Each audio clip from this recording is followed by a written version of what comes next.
Welcome to the Client Code Podcast, the podcast where we decode what really drives women in business, their lives, their lessons, and the choices that shaped their success. I'm your host, Carol Kabale, and each week I sit down with incredible women to explore their mindset, mission, and the magic behind their work.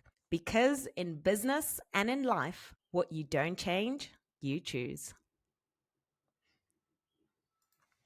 So, Ali, welcome to the Client Code Podcast. Woo! I am so excited to be here today. Thank you so much for having me, Carol. I'm excited too. We had a conversation about this kind of, off the air. And I said, I'm secretly going to use this entire podcast for selfish reasons because I want to learn how to write a book. But listen, I'm getting ahead of it. So let me go back because that's how excited I am about today's show.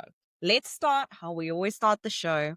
Ali, for anybody who's listening, what is your unique client? I think I would say that our client code, the part that I've really cracked, is understanding how to find and attract and connect with clients who are serious about getting results from their books, that they don't just see it as a vanity project. They don't just see it as something they can decorate their Zoom backgrounds with. It's not just a bucket list item. They really want to build an audience. They want to leverage that book for business purposes, whatever it is. They're serious about getting those results, and we're serious about helping people to think beyond the book sales.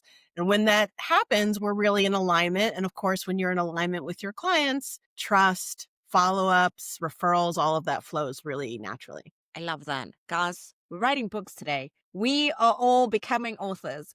You know what? If you had told me, young Carol, years ago, and she was like, hey, you're going to write a book one day, I'd be like, you're lying. And probably like a teacher at school would have probably been like, Carol, are you sure? Are you sure it wasn't somebody else? But let me tell you something. That is the magic that Ali is bringing to you. The possibility that whatever you have to share is enough and deserves to be put in a book. And she's going to help you. Her and her team can help you do it. So I'm, again, very selfish reasons today. I'm just going to kick off with, I think for me, what stopped me from writing a book is I want to write the right book. I don't know what the wrong book is, but I know that something inside of me is telling me I need to write the right book. Can you explain what that looks like for entrepreneurs, or is there a right book to write? Yeah, absolutely. I'm a very firm believer that there is such a thing as a right book and a wrong book. And unlike what I think many people assume, it's not about quality, right? We're going to assume that any book that you put out into the world is well done, right? Like, let's just make that blanket assumption. What makes a book the right book versus the wrong book is really thinking beyond, like we mentioned a moment ago, just the book sales. So if you say, I want to become really known as a thought leader in, let's say, podcasting, right? I want everyone to know that Carol is the queen of podcasting. Then we want to make sure that you're writing a book that supports that goal, that supports establishing thought leadership, that supports, what I call putting your flag in the sand, right? Like, what is it you stand for around podcasting? What is your philosophy of podcasting? Why should anybody podcast in the first place? All of those things. But if you came to me and said, I want to be known as the queen of podcasting, but I'm going to write a memoir, right? Okay. Now you So might I'm be gonna tell people all my secrets. right. So now That's what we're doing.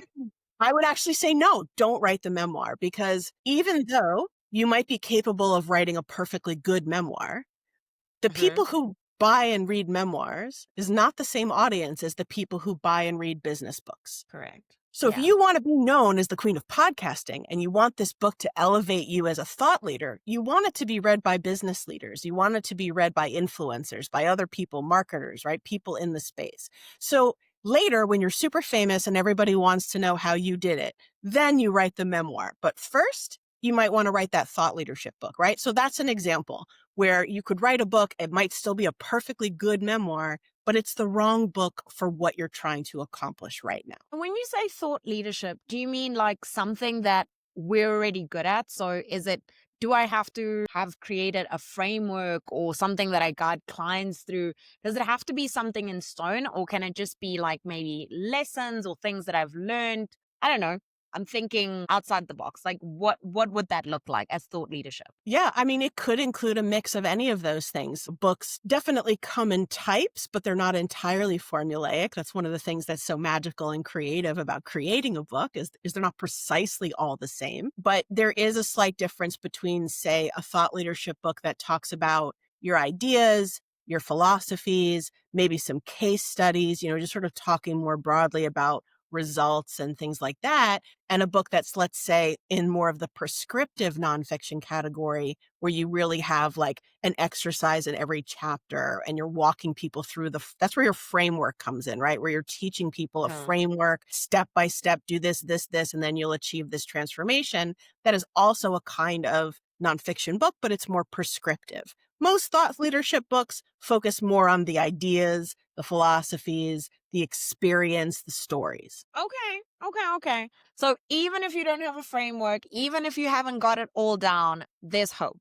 So if you're listening, don't worry. You can still write a book. Guys, who knew? You can still write a book. What's one thing you wish like people who want to become authors would do? What is like what is one thing that no one does and you're just like pulling your hair and you're like, "Oh my gosh, I wish you would just do this before you set out on writing this book." Besides hiring you, of course. I wish that more authors would spend some time reading and researching their neighbors on the shelf, so to speak, the virtual Mm. shelf. So, I like to use this metaphor of a cocktail party. When you publish a book, you're not just launching that book out into an audience full of people who are waiting with bated breath to hear what you have to say.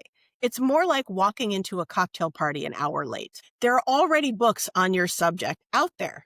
There are Yeah. already conversations that have been going on around your topic and in your space. And you don't just walk into a cocktail party and stand in the middle of the room and just start saying whatever it is you want to say, right? That's not joining the conversation. People look at you like you're a weirdo if you do something like that. Exactly. Exactly. So why would you publish a book with that kind of mentality? You're entering a conversation that's already been going on. People have already been reading other books. Authors have already been out there touting other books in adjacent or similar spaces and topics. So you need to be aware of what that conversation is before you step into it and take that into account. And it doesn't necessarily mean that your book is an answer to other people's books, although it might be. It doesn't necessarily mean that your book has to say something wholly fresh and new that no one's ever said before. That happens very rarely. A lot of authors get hung up Mm. on, why should I write a book? It's already been said. But you have a unique and fresh perspective. Whatever it is, however many times it's been said before, each person has their own experiences, their own background, their own ideas, their own intelligence. And that's what shapes what you want to say in a way that's a little bit different. But you want to join the conversation and become a value add as opposed to, the bull in the china shop who just runs through the room regardless of anything else. No one wants that. I mean, No one like wants. we all love attention, but girl, no. No, no, no, no, no, no, no. We don't want that.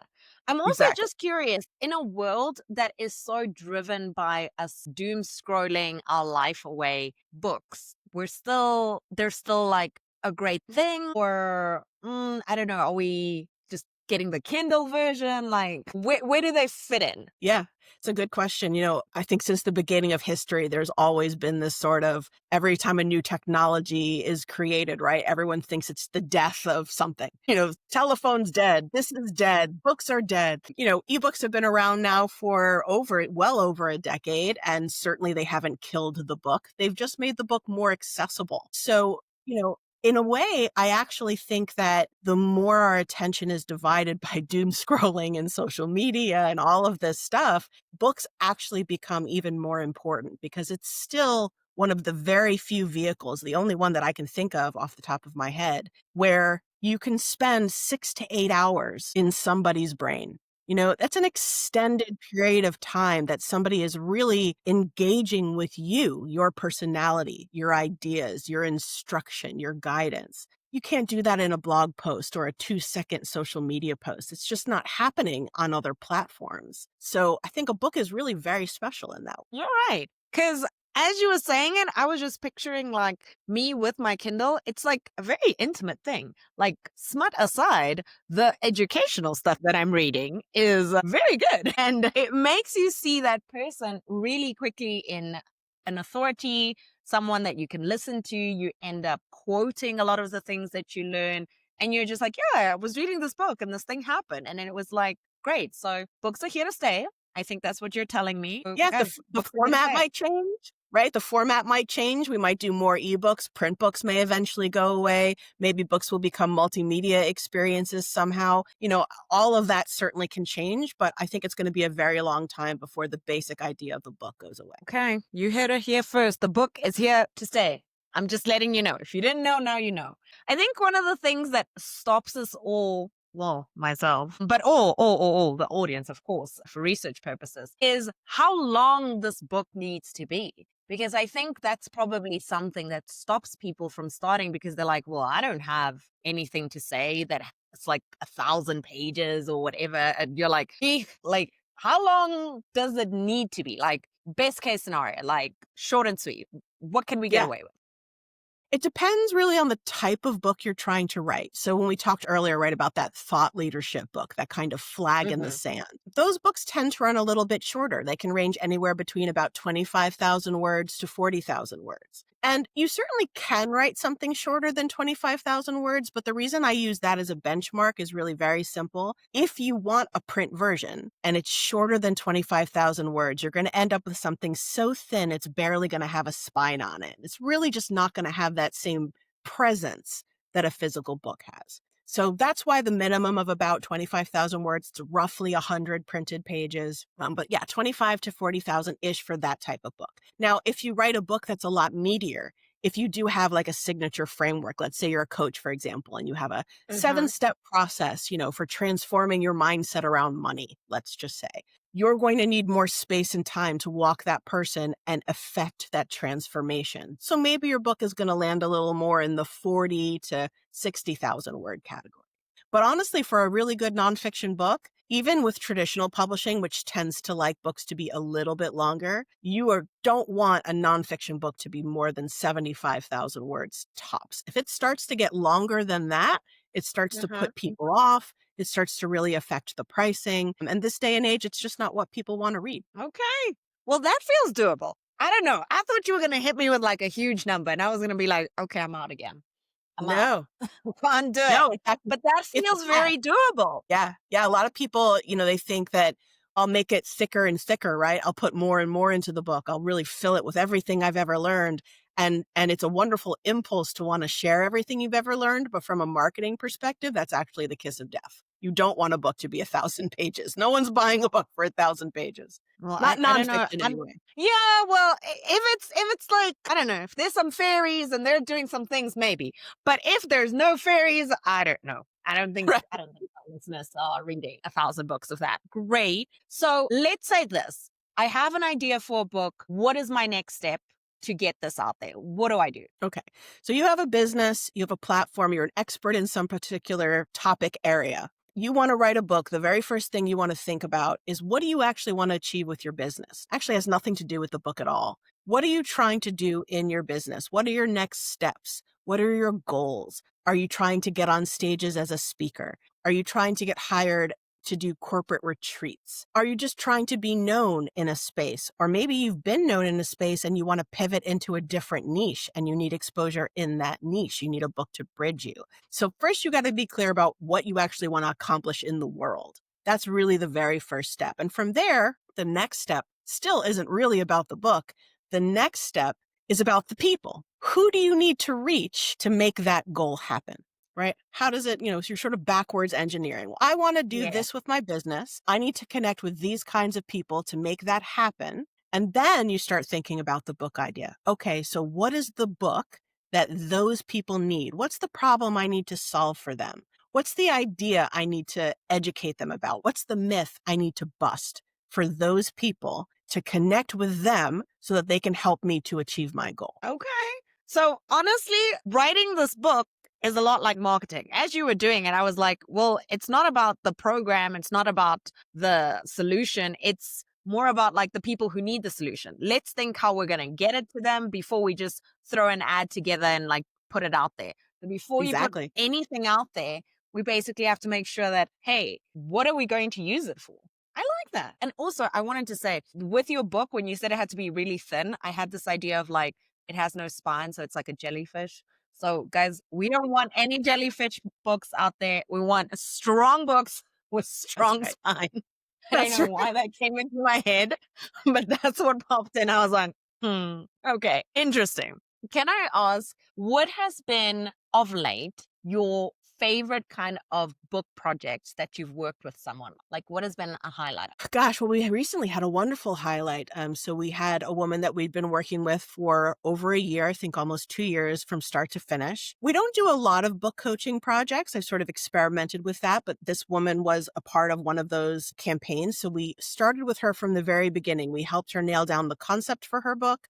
We helped her to outline her book. We had a book coaching program that supported her while she wrote the book. And then once she had the draft, we took her the rest of the way, editing, design, production, marketing, the whole bit. And it was a really fascinating project because she was such a smart woman and she had identified in a very savvy way a real need in the market. She saw that there was something that her audience needed that nobody was giving them. And so she wrote this book, with our help to really speak to that and also to help at the same time elevate her visibility, because that was really what she was after. She wanted that thought leadership piece. She wanted to become known as someone because she was working as a consultant. That's what she sold. She sold consulting services Of to certain that? groups of people. So it just all worked out so beautifully. She, hit number one in a bunch of different categories. She's got, I think the last time I looked, she has already close to 100 positive reviews. The reviews were just flowing in.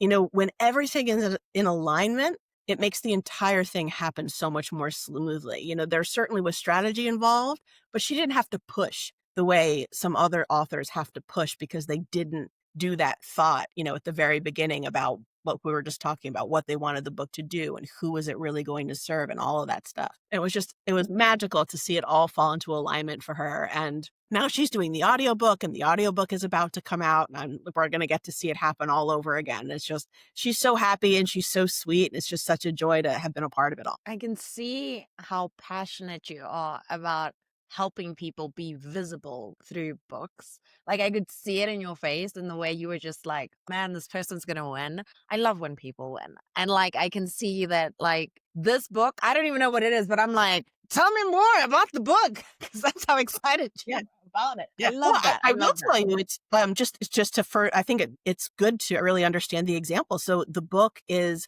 a leadership book for scientists and engineers, and the author's name is Gwen Acton. And, when you think about that, if you're not her target audience, that doesn't seem very profound. But if you are a highly technical person, an engineer, a scientist, you've been trained as a scientist and an engineer. Nobody taught you how to be a leader. Nobody had taught you how to run a team. Nobody taught you how to hire people or fire people or communicate with stockholders and CEOs, right? So it's this whole missing piece that there are actually a lot of very smart, accomplished people failing at because no one ever gave them the support they needed. And so she wrote this book to help them do that. And it's just remarkable. And I'm I'll not tell even you, going to like, lie to you. I'm getting this book. My husband is an engineer. This man, I feel like I self-taught myself business, and what I learned, I taught him, like, to be the leader in his business as well. And it's like you said, it's not taught. They are taught many years of like, this is right, this is wrong, this is the principle. So yeah, that makes sense. What you're saying makes sense to me. I'm like, you're preaching to the choir here. it was brilliant. It's also a really good example, I think, of why I do what I do, because, that the reason that I'm getting so excited is because she allowed us to be a part of creating something that now goes out into the world and is helping thousands of other people, right? Like, that is exponential impact. And again, there are very few ways in this world where you can really have that kind of transformative impact on someone's life other than through a book. So for us, we get to help people go on to help thousands, maybe millions of other people. And it's just an incredible honor and a joy. Gosh. No, this is great. This is it. I think we can end now. No, I'm joking. Not yet. Not yet. Not yet. Please say. For anyone listening right now who is jumping through wherever they're listening to us on and is like, Ali, but how do I do it? How do I get started? How do I write this book? How do I work with you? Tell the people. what happens next if they want to work with you guys? Yeah, absolutely. So I have a free gift for your audience that I would love for them to go check out. It's a pre-recorded webinar called Don't Write the Wrong Book. It will help you to really think through some of these ideas that we've been talking about today. They can get it at offers.thewritersally.com/client code. And beyond that, if they already have a draft, they can go straight to my website, thewritersally.com. I do a free book strategy call with everybody. So we'll get on a call. We'll talk about your project and your needs. And if you're still very, very early in the process and you feel like you want that kind of support, choosing the right idea, getting your book outlined, we do still offer those services. So you can go ahead and fill out that book strategy call form, and then we can talk about how we can get you enrolled in one of those. Oh my gosh, guys. So there is actually no reason why you should not be writing a book. For all of us who were told at school, you are not that girl who's writing a book, we are those people. We are going to go back to school with our book in hand to that English teacher and be like, how do you like me now? I have a book. Okay. That can be us. Could Guys, be. the dream is available. Okay. Sign up. I'm excited. I'm so excited about this. Okay. We have gotten to that time of the show where I ask all my guests my favorite quote. So, my favorite quote or mantra is what you don't change, you choose. And it's really special to me because every time I say it, especially when I'm doing something like these jeans don't fit. Well, Carol, what you don't change, you choose, girl. I don't want to eat this salad. What you don't change, you choose. I don't want to work with this client because they're annoying. Oh, what you don't change, you choose. So I want to ask you, Ali, what are you choosing today? I'll tell you, I think what I'm choosing today is the same thing I've been choosing all year. What's driven me to bring myself to your show in the first place, which is that I've been really focused on my visibility and, applying that same encouragement and support that I give to my clients to myself to get out there, to be able to have the impact to help more people. And in addition to getting out there on podcasts, I am for the first time finally writing my own book as well. Guys, okay, I know. I'm freaking out. I really didn't know it. That was such a nice twist. I loved it. I absolutely loved it. What? That's so cool. Okay, can we get a little exclusive? Like, what is it Yeah. about or anything you want to share? Yes, of course, absolutely. So the book has so far been titled The Author Advantage, and I am directing this one at people who actually already have a book. The next one will be for the folks who are just writing it. But for now, what I'm really trying to solve is all of these folks out there who have been told, well, you need to have a book. You have a business, you have to have a book. Everyone has to have a book. And so they wrote the book, but no one told them what to do with it once it was published. And so now that book is just sitting in their email signature, sitting in their Zoom background, and they're trying to sell books one at a time. And of course, they're incredibly frustrated. They're not getting the results they were promised. They're not seeing the magic transformation in their business. And I want this book to really be a playbook to help people understand how to shift their mindset, first of all, and understand that the value of the book is not the cover price. It's what the book can do for your business as a tool. And then I want to offer them some strategies that have been tried and tested over the years and used by other authors to leverage that book to achieve those goals for their business. Oh, guys, okay, I have a lot of reading to do, but this has been magical. Thank you so much, Ali, for coming on the podcast. Thank you for sharing with us your love of books, for really giving us permission. I think a lot of us on here, we're like, books? No, that's not for me. And I think you've just proven in this very short amount of time, we all have a book in us. We all have the right book in us. And I'm excited to see all the authors that come out of this because you've sparked the joy. So the Kindle the outcome of it. fire. English is leaving. You see, I don't have any more words, guys. It's gone in the book. It's gone. Everything's gone in the book. That's what's happened. But I've really enjoyed this conversation with you. Thank you again for being on the podcast. I really have enjoyed it. Me too. It was so much fun. Thanks again for having me. Thank you. Well, thank you guys so much for tuning into the Client Code podcast. As always, my name is Carol Kabale, and I will see you on the next one. Bye.